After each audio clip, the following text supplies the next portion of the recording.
Hello everybody, IAmAMusicNerd here, and we're going to be doing something a little bit different in this video. We're going to be talking about Kanye West, his masterful album, My Beautiful Dark Twisted Fantasy. I believe next month is going to be his 10-year anniversary, and I want to talk about, the album itself, its impact, and whether it has aged well in 2020. But before I get into it, if you enjoy the content of this channel, hit the subscribe button, hit the like button down below if you're a returning subscriber, hit the notification bell.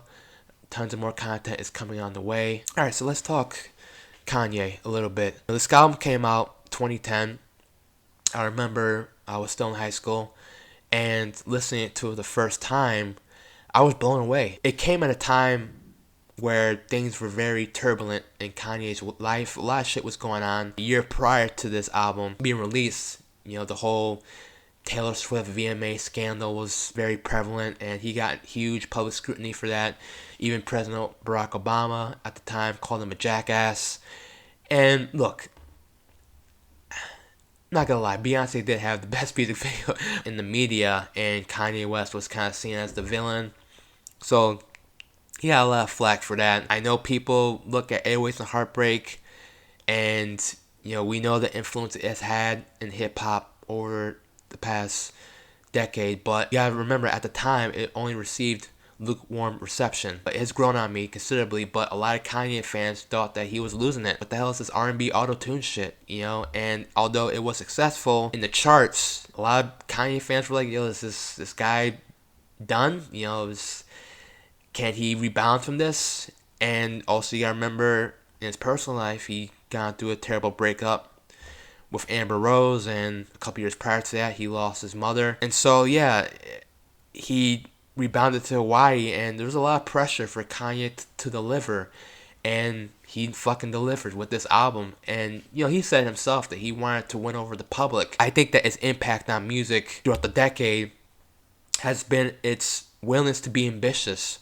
I think a lot of artists kind of saw this and say, okay, this is the bar, and we're gonna try to top it. Look at an album like To Paper Butterfly, and those two albums, it couldn't sound any different. But the ambition of To Paper Butterfly, would that have really have been there without Beautiful Dark Twisted Fantasy, talking about the things that Kanye was talking about? The sound of Twisted Fantasy is a little bit different. It has a very 60s psychedelic, 70s prog rock influence. You weren't seeing fucking rappers sampling Genesis and King Crimson all of a sudden. But I will say that on the production side, that sort of glitchy overuse of samples, he kind of brought that back. Like, he was using all these different soundscapes and pieces and glitches and putting them in this hip-hop mosaic. And I think, in a sense, when you look at other albums such as Blonde, you may not realize it, but when I heard the song Self Control, I immediately thought, oh, this sounds like Runaway a little bit. Like the glitchy kind of who got you, who got, like that sort of like, incessant sampling. I listened to that and I was like, oh, that sounds, that's Kanye. Even like Tyler the Creator, totally Kanye influence, totally Twisted Fantasy influenced. I think also the biggest impact that it had on music is that it really brought the worlds of hip hop and indie rock closer together. With Kanye West having Bon Iver being on not just this album but also on Yeezus, it really allowed more indie rock musicians to collaborate with hip hop. I think that Fantasy allowed a platform where rock musicians could like it, electronic musicians could like it, old school hip hop fans could like it, new school hip hop fans could like it. I heard a lot of people say that I don't listen to rap music, but Twisted Fantasy is what got me into hip hop music. I hear a lot of people say that all the time. You may not like Kanye or his music, but what this album kind of stood for goes way beyond Kanye himself. Dark Twisted Fantasy is an influential album on many fronts. May not be his most obvious influential album. Airways and Heartbreak, Yeezus changed the sound of hip hop per se. Even Graduation, with its electronic booming sound, influenced pop music in a sense. Fantasy, in its own merits, changed music. So the album starts out with Dark Fantasy. When a rapper comes out and they're just spitting lyrics, and I want them to set the tone. And Kanye sets the tone. He's inviting you into his world. He sounds hungry on this song, and I think this is, in terms of like rapping, I really think that this is some of his strongest rapping on this Fantasy album. Like, he sounds immediately like I'm coming for the best rapper alive title. Like, I'm showing you that yes, I am a great producer, but I can fucking rap too. And the wittiness that he shows on this song, too many Urkels on your team, that's why you win slow. So much head I wake up with Sleepy Hollow. This song, Dark Fantasy, starts off strong. Gorgeous, I think, is an underrated Kanye song. Easily my top 3 favorite Kanye songs of all time. Kid Cudi comes on this album. Raekwon, who, one of my favorite all-time rappers, comes in here seamlessly. Kanye talking about black imprisonment and, the AIDS crisis. What's a black beetle anyways? A fucking roach. And then it gets into The Power, which is probably the most famous song from this album. And right away, like, banger after banger after banger, he's setting the tone. He's saying, I'm not fucking around here. The way that these 3 songs just, like, assimilate to each other. Power, obviously, is one of those songs that's been transcendent.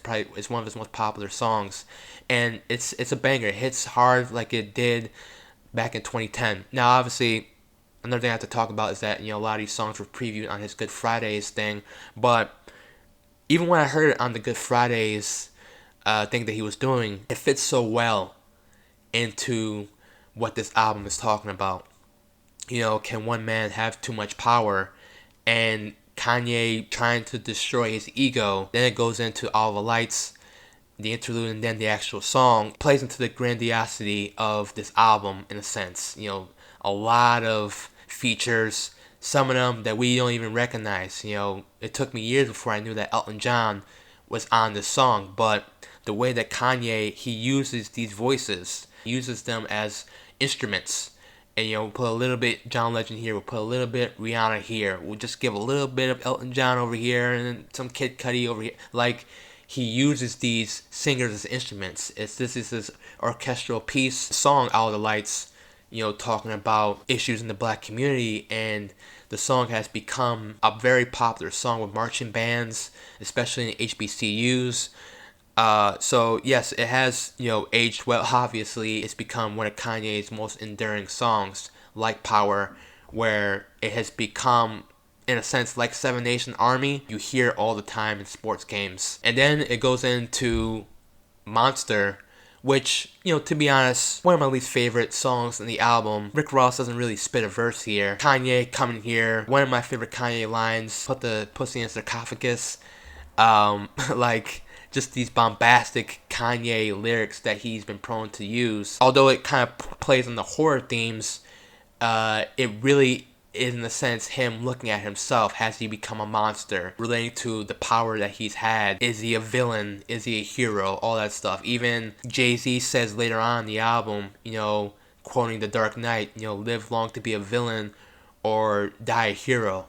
These themes that Kanye wrestles with in his mind is displaced all over his album. Obviously, what everybody talks about on the song is the Nicki Minaj verse, and really how it started her career. It was really her trying to prove herself. She's with these heavyweights, 3 of the top hip-hop stars at the time, certainly in 2010, and she just holds her own. She outclasses them by a mile. And so really, this song, although it's not one of my favorites, it's become a classic into the mythology of hip-hop. So in a sense, why personally doesn't feel it has aged well, I think in the grand scheme of things it has aged well, and now it has paved the way for one of the biggest careers in hip-hop in Nicki Minaj. Then we move on to So Appalled. A lot of the songs, like I said, it has that prog rock influence, so a lot of these songs are very long. We'll get into Runaway in a minute, but that song's almost 10 minutes. And So Appalled is one of those songs where I feel like it could have been cut down. Swiss beats, another Jay-Z verse, Sci Had the Prince, which I think he was pretty good. Pusha T was great. RZA. Champagne wusses and dirty white bitches. I didn't know RZA was that mad about having champagne and white girls. Also, I must mention that Kanye has a lyric that says, Spalding, Balding, Donald Trump taking dollars from y'all, which is interesting. Yeah, that lyric hasn't particularly aged well. Then it gets to Devil in a New Dress, another one of my favorite Kanye songs, touching on those psychedelic rock influences that you would hear on maybe like an Tame Impala or Flaming Lips song. Guitar solo that's in the middle of the song, and Kanye talking about, how these women, he falls into these traps. He falls in love with the women that he shouldn't fall in love with, and how it's bad for him. The allure of that lifestyle is what he can't escape. One of my favorite Rick Ross verses. I think Rick Ross is better as a feature than as, his own albums. I know it's a controversial take, but I just personally like the way that Rick Ross comes into different sounds. And, here, just coming after that guitar solo and bringing that same energy, it's almost like Kanye West is at the strip club and he wants to leave, but Rick Ross is telling him, no, like, you gotta stay in the strip club. Like, Rick Ross is the devil in his shoulder. That's why I visualize here. I think they make a great pairing. And then it goes into Runaway. I loved when it came out, and I still love it, but, 9 minutes, half the song is Kanye sounding like a guy on acid, just like rambling on auto-tune,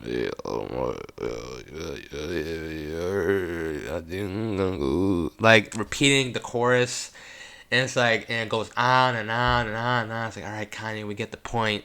The first half of the song is amazing.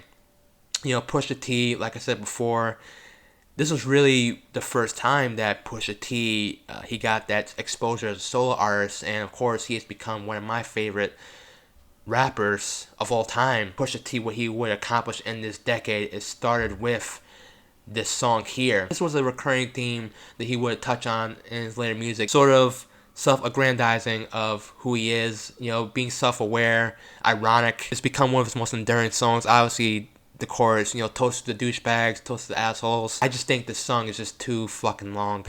I immediately after Pusha T's verse, I just skipped to the next song, and then it goes into Hell of a Life. Samples Black Sabbath. It follows that theme of Kanye falling in love with the wrong woman.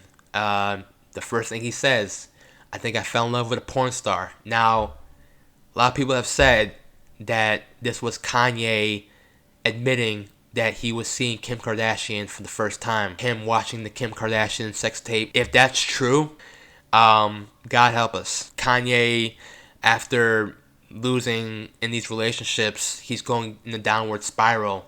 And to me, that album cover of that stripper Phoenix dancing for Kanye, I think that's encapsulates what this song is about. Like, Kanye's rich, he can do it all, and I'm just going to spend on whatever I want. I don't care the repercussions. I'm going to have a hell of a life. It's a great song to kind of like bang your head to. It's a wash in this like very that garage rock sound that it just takes over your ears. Falling into this trend, kind of completing the cycle of bad relationships, falling in love with dangerous women, Blame Game. One of my least favorite songs in the album. Obviously, John Legend does his thing here, but it never quite worked for me. I know that you have to put in this album because it fits into the overall theme of this album, but it just has never fit for me. Chris Rock, I just never got that whole sample of just Chris Rock just talking to this woman, and it's just like, is Chris Rock supposed to be like a pimp, or because he's talking to this woman, he's like, Yeezy taught me. And it's just like, it takes me out of I just skip it. I just like, when I play it, let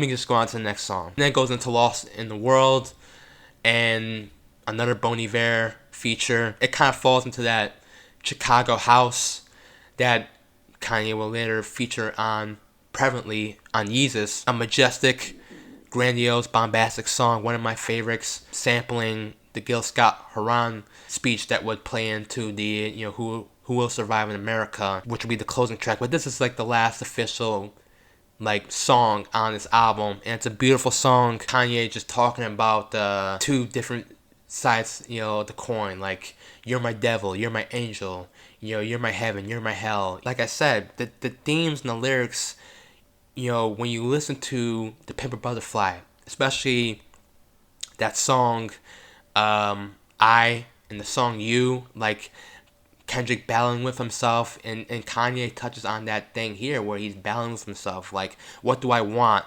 Why do I love myself? Why do I hate myself? Can you save me? Are you bad for me? All these things that are playing into this war that's going on to his mind. This is really the culmination of what this album is about. And it's beautifully done. And obviously it plays in Who Will Survive in America. It ends with these African drums that speed up, and it plays into the intensity, and then the album just ends. So yeah, I think that this album, there's some songs here that I don't think has aged well, that I particularly don't like. Songs that I loved 10 years ago, but I don't love now. But the songs that are great are still great. Power, All the Lights, Devil in a New Dress. A lot of people rated it as the best album of the decade. Very, very few have tried to meet the bar that this album set. So yeah, those are my thoughts on My Beautiful Dark Twisted Fantasy album 10 years later. Tell me what you think about the comment section. How do you feel about this album 10 years later? Do you still bump it? Do you still love it like you did back in 2010? What songs are some of your favorites? YouTube recommends these 2 other videos to check out, including another Kanye video that I did. Till next time, peace.